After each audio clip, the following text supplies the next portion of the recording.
My name is John Tenney. I'm the owner and operator of Experienced Pilot Services and 4S Aviation Training. You can see behind me, this is one of our simulators. We use this for training aircraft-specific talents.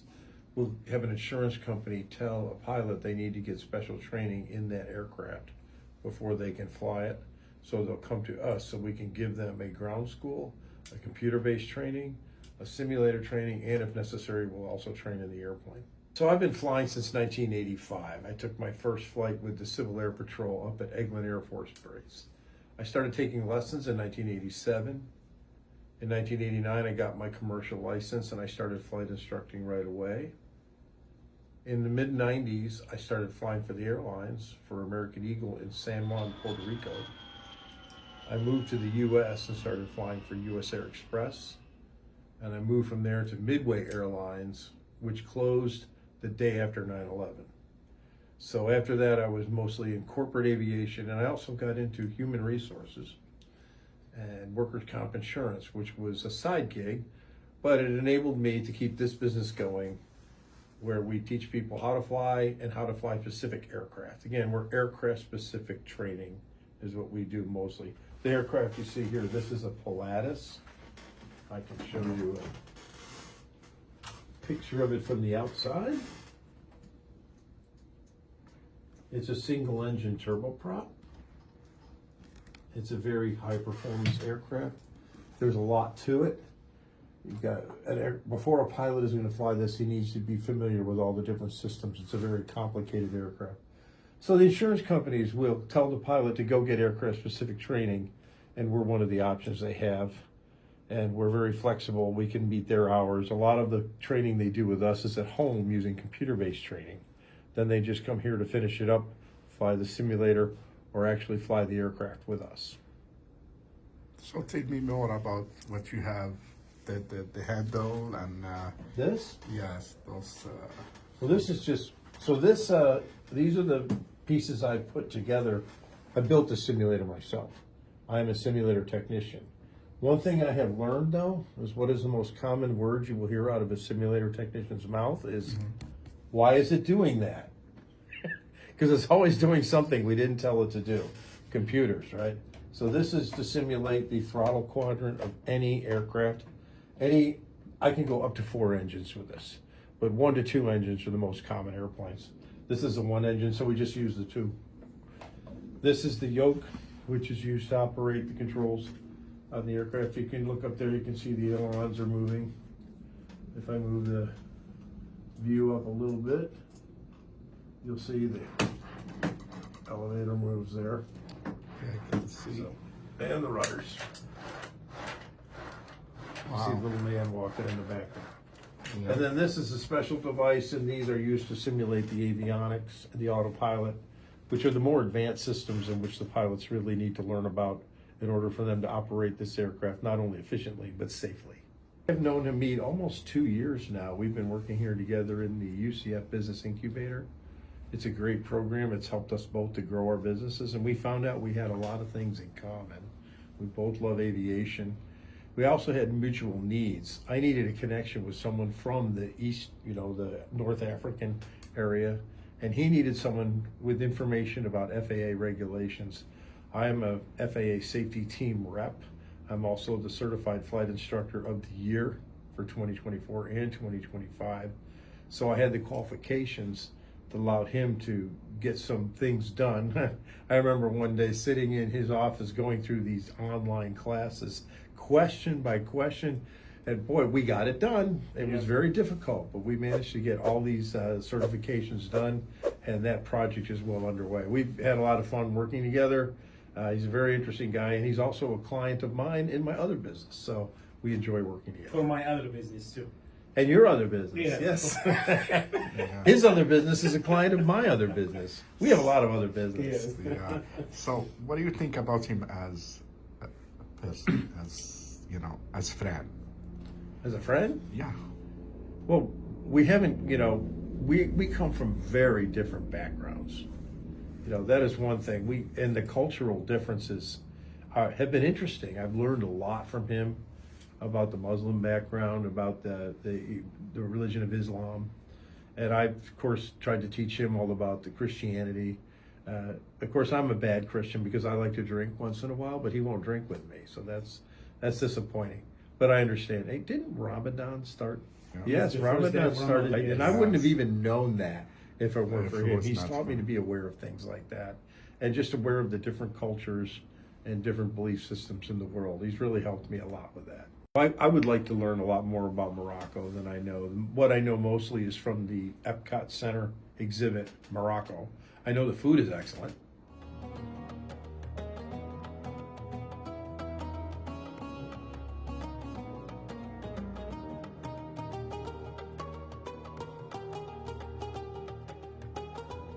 Very good food there.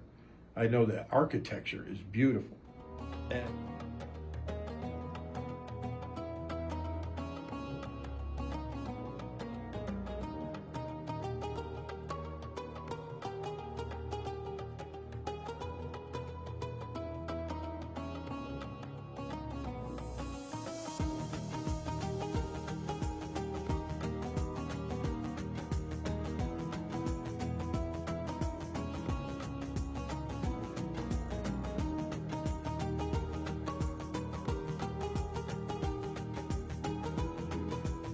And it seems like everybody's friendly if they're like me because we get along very well.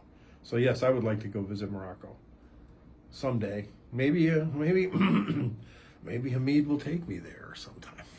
You're gonna be part of a big. First, we're going to the CRG 700. So they wanted somebody who had a little expertise with the airplane, and I explained some of the things that happened there. And I made some guesses. Some of them were wrong. Okay. But some of them were right. I did think that the helicopter pilot was not where they belonged. Brilliant people have to be in those positions, and their lives are actually shortened, very substantially shortened because of the stress where you have many, many planes coming into one target. 15.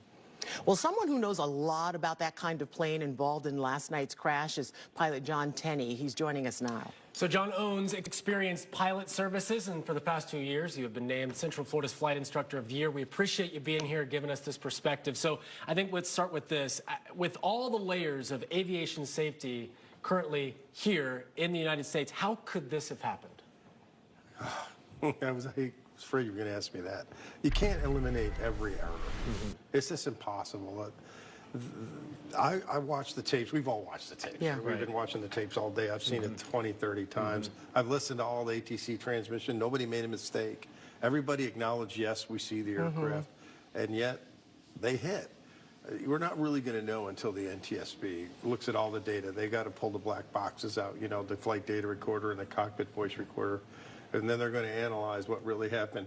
But you were asking me before we went on camera if this was daytime would have happened. I don't think so.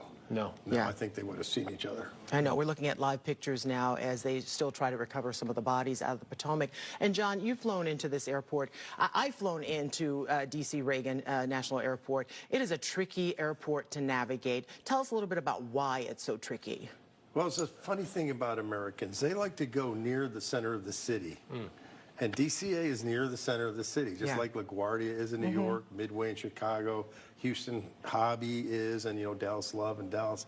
And so you've got these smaller, less developed airports that everybody wants to fly into, and they're trying to use runways that really aren't adequate for the amount of traffic they're having. But that's where they want to go. If they'd gone to Dulles, you know, Dulles has much longer runways, a lot more room, but... It's out near the suburbs.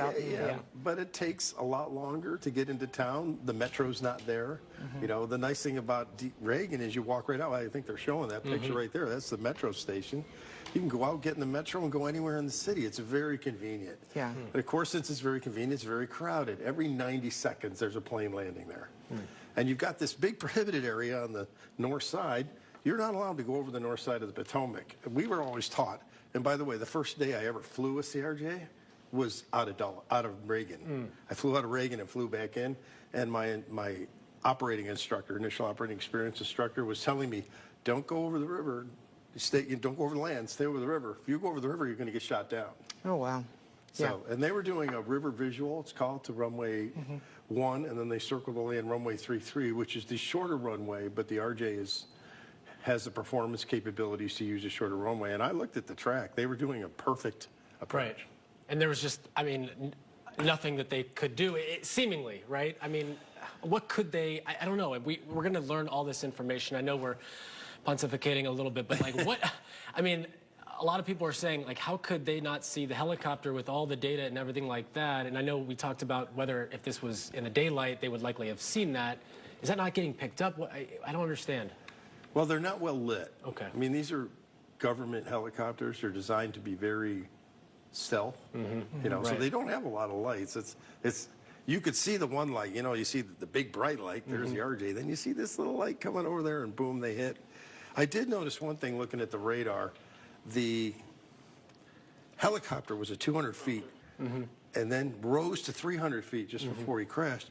And the RJ was at 400 feet and then went down to 300 feet. Right. Now, it's crazy theory, but the only other incident I know of a helicopter hitting an airplane was in Williamsport, Virginia in 1991 when Senator Heinz's plane was flying around because they didn't have a safe indication for the landing gear. They didn't have 3 green, it's called.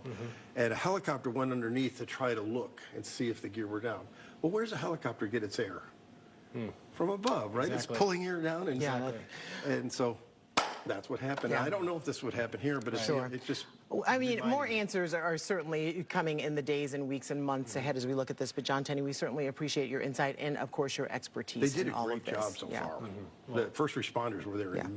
in less than a minute. Incredible. Thanks, John. Incredible. Thank you so much for being here and for the perspective. Earlier today, They belong. News 6 Okay. And that turned out right. That the controllers did what they were supposed to do. That helicopter pilot was not following instructions and was not where they were supposed to be. They were definitely not flying safely.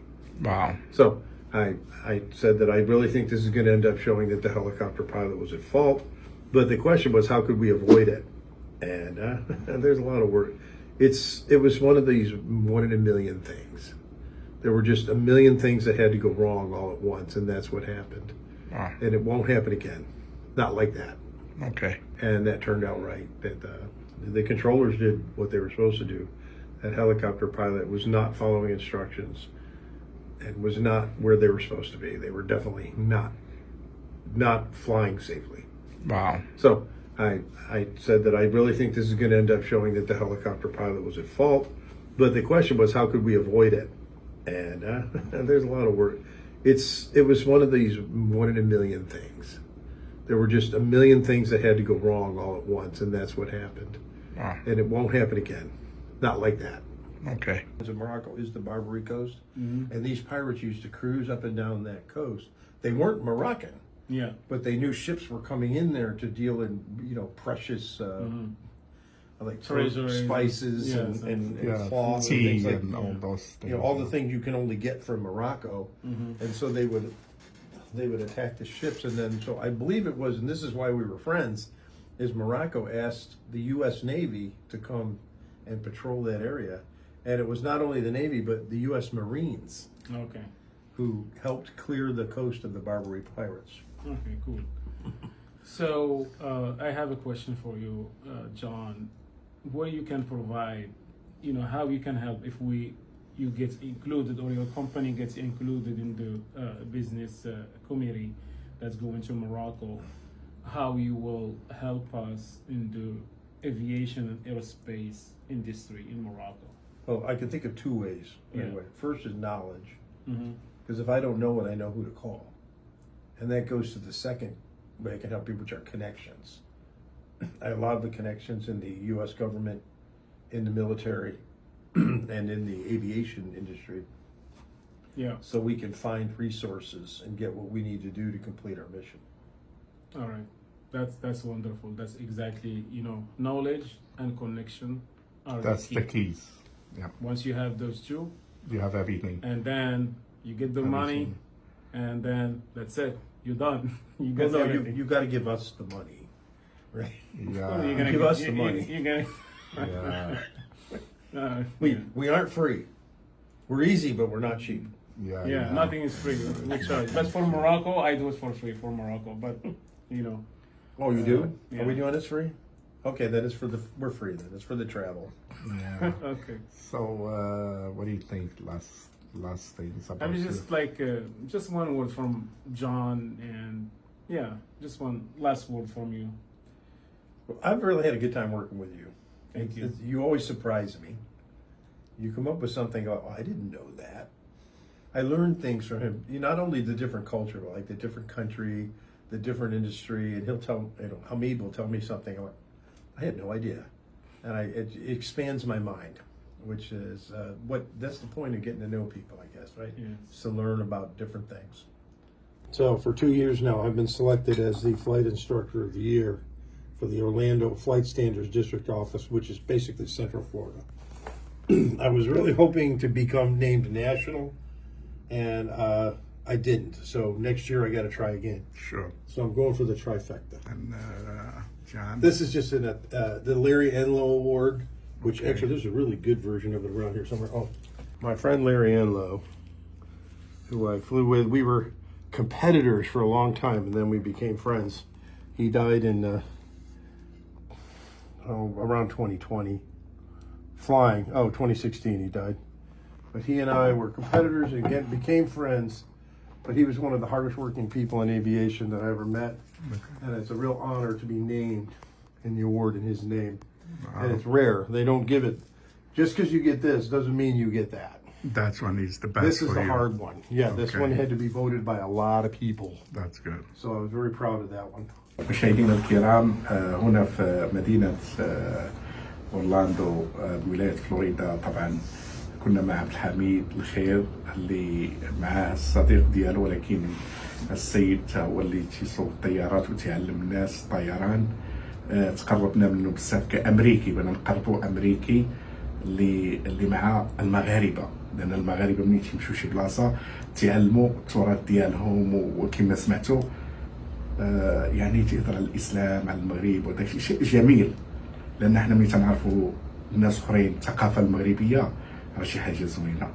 وكما قال الخير او جان غيكونوا من الناس الاولين اللي غيمشيو ان شاء الله نلبيو الطلب ديال صاحب الجلاله محمد السادس، نمشيو لتما ونستثمروا في المملكه المغربيه باش حنا نكونوا طرف ان شاء الله بازدهار المملكه المغربيه. شكرا جزيلا جان. I said thank you very much Jan for